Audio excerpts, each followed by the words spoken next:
He's competitive enough to be ahead of the back markers, but he doesn't quite have the horsepower to keep up with the JRMs, the Hendricks, and the Hasses of the world.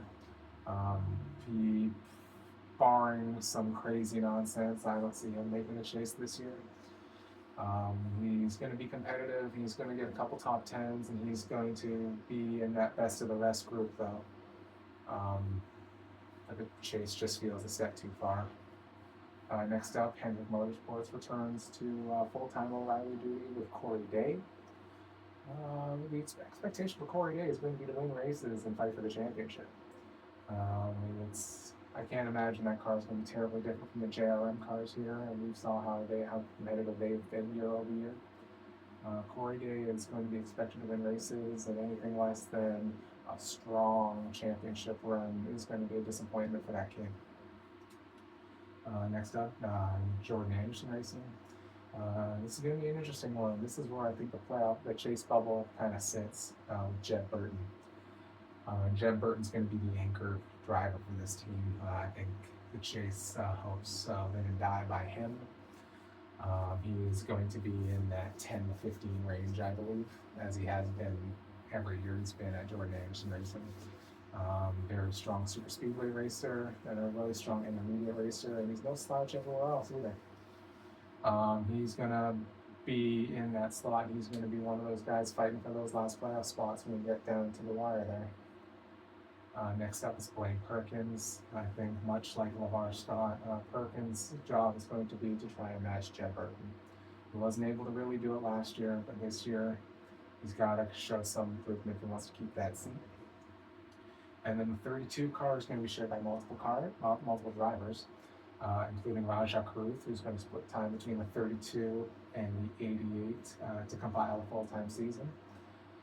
Based off that, I think Rajah should make the chase if that 32 is competitive enough. We know the 88 will be, and I can't imagine the JRM and the Hendrick guys are going to let that 32 be down on power when Rajah's in the car.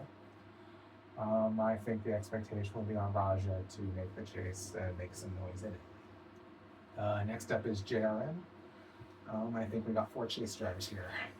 Justin Allgaier, who I believe is to be the favorite for the championship. I do think, standing here in January, Justin Allgaier is going to be your 2026 O'Reilly Series champion. He's just the most consistent driver in the field, and he has been for years. Carson Quapple, he's going to share the one with Connor Zilich, and he's going to be full-time with JRM. I believe it hasn't really been announced yet, but I imagine he's going to be driving the 9 races that Zilich is in the 1 car. He was in the Final 4 last year, and I expect him to win his first race and go on a deep run in the chase again this year. He's going to be... His goal is probably going to be to make it into the top 5 in points again. Is he a title contender? I would say he's not quite a title contender on the level of Allgaier or Sam Mayer, but he is in that next group, the ones that you would expect to be between 5th and 10th. If you told me he won the championship, I wouldn't be the most surprised in the world, though. And ditto for Sammy Smith. Driving the 8 car, he won a couple races last year. He won at least 1 race last year. More of the same. He had more raw speed than Carson last year, but Carson is definitely the more consistent driver. That's why I think that might play in Quaffle's favor a little more this year with how the playoff format is. But Sammy Smith really kind of grew up, especially after Martinsville, and I thought he drove a lot smarter for the rest of the year. I think you should be expecting some wins and a chase berth. He is gonna. I would put him in that same category with Carson, and even Rajah in that group of guys who are going to be dark horse title contenders. Childress, we got the defending champion Jesse Love, and the most popular guy in the series, Austin Hill. Jesse has a very real chance to defend his championship.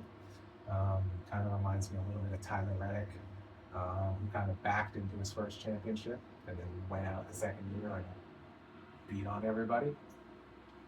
I do expect, even though he was the champion last year, I do expect him to take another step forward this year. I expect a lot more race wins, and I expect a lot less mistakes from Jesse this year. And Austin Hill, I think if anyone's going to give Allgaier a run for his money, I think it'll be Austin Hill. He's definitely become one of the more well-rounded guys in the series. He doesn't have that youthful, mistake-prone nonsense to deal with, but he does have a lot of aggression that he needs to get under control. If he can keep the temper down, Austin Hill will be right up there with the Allgaiers, the Mayers, and the Creeds for the championship. But he can't be affording to take those penalties like he did last year. That will kill him. Next up is Peterson Racing. This might look like a new name. Peterson Racing helped field the 32 Jordan Anderson machine when Austin Green drove it. And I might be crazy. I think that's a dark horse to make the playoffs, right? Make the chase right there. An immaculate road racer, and he's really picked up the ovals as well. Did he finish second at the Roval? Second at one of the road courses last year. And he's only getting better. He gets to join this 1, 2, 3, 4, 5, 6, 7, 8, 9, 10, 11, 12-headed Chevy monster for the fighting for chase spots. He's definitely going to be an outside chance at it, but I think he has just as good a chance as Jet Burton would, for instance. I think he's going to be right up there in that battle for it. Next up, we got Viking Motorsports. Matt DiBenedetto drove home last year and had a couple decent runs with them. This year they're a two-car team, which I don't know how that's going to work. They might be expanding too fast. They might not be. I don't really know. We got Anthony Alfredo and Parker Retzlaff driving for them. As far as talent goes, that's a pretty reasonable O'Reilly Series lineup.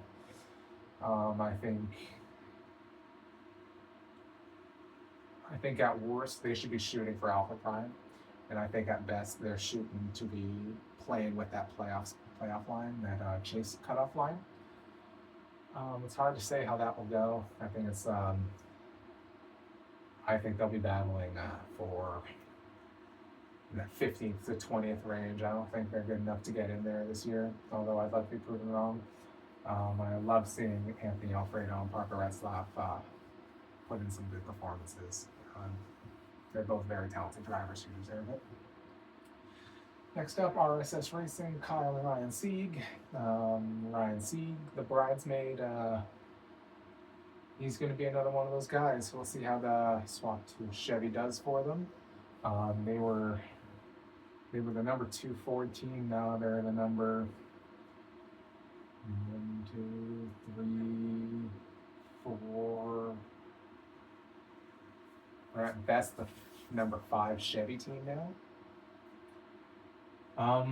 Ryan made the playoffs last year. So in theory, he should be able to make the chase this year, but I believe the road there is a lot more difficult than it was last year. Kyle Sieg, it's very clear that Ryan is their chase shot. Kyle had a couple okay runs last year, but he got outclassed by Ryan at every turn.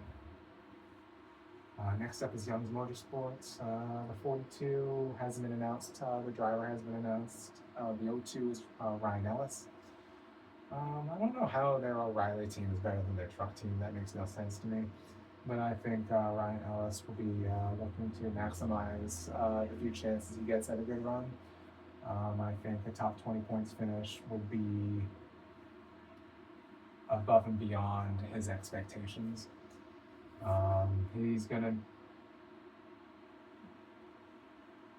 one of those guys that will not be fighting for a chase berth, I would say. I think he's going to be one of those guys going for the Hail Mary wins at the restrictor plates to try and make his season a success. Next up, we have the lone full-time Ford, Hettinger Racing. Right now, the only driver announced for this car is Luke Fenhouse, who is going to drive at Daytona. Luke Fenhouse is a talented young racer. I think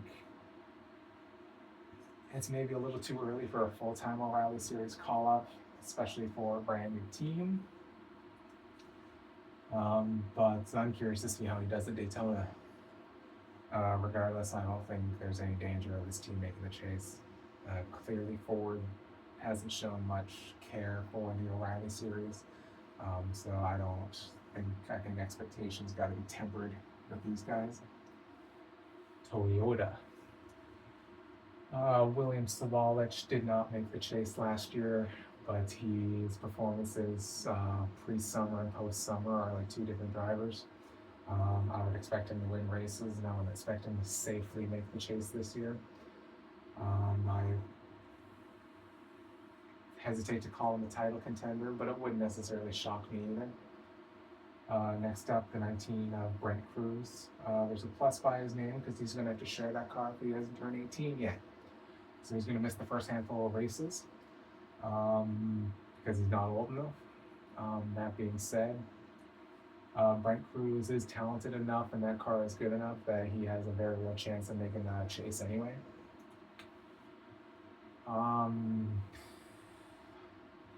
I think you expect Brent Cruz to win some races. I would say he is the most hyped prospect in that Toyota pipeline right now, outside of Corey Heim. Next up, Brandon Jones. Brandon Jones is probably going to be the most consistent driver in the Toyota camp this year. He won a race last year, made the playoffs, and was largely forgotten about. He is very much that 8th to 12th place guy. I would put money on him making a chase, but I wouldn't put money on him doing anything once he made it. I think a win or two this year wouldn't be too much of a surprise, but I wouldn't expect anything else from him. And finally, for Toyota, it's the 54 Taylor Gray. Won his first race last year, was very competitive, almost made the final four. Taylor Gray, I would say that's Toyota's big championship contender this year. He got better as the year went on, I thought, and he definitely got more consistent as the year went on too.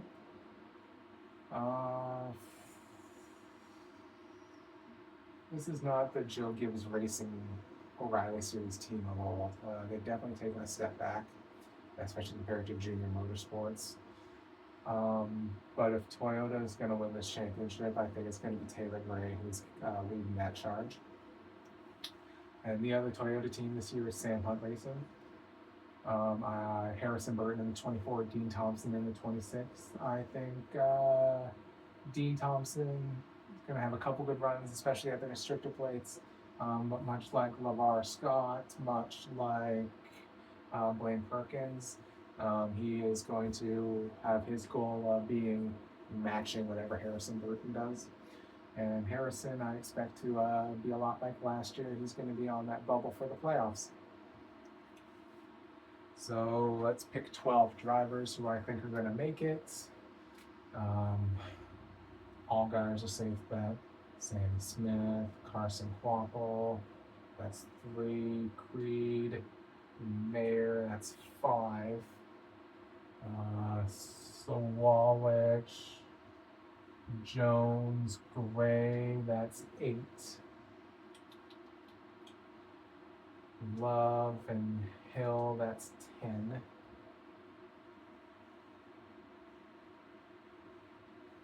Corey Day, that's 11. So 1, 2, 3, 4, 5, 6, 7, 8, 9, 10, 11.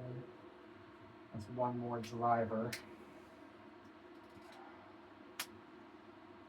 You know, before I even started counting everyone, I thought for sure Brent Cruz was going to make the playoffs, and now I'm not so sure.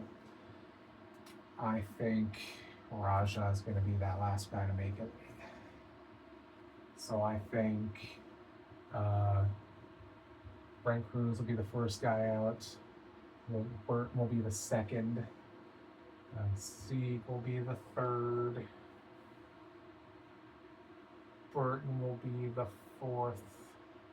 Green will be the 5th.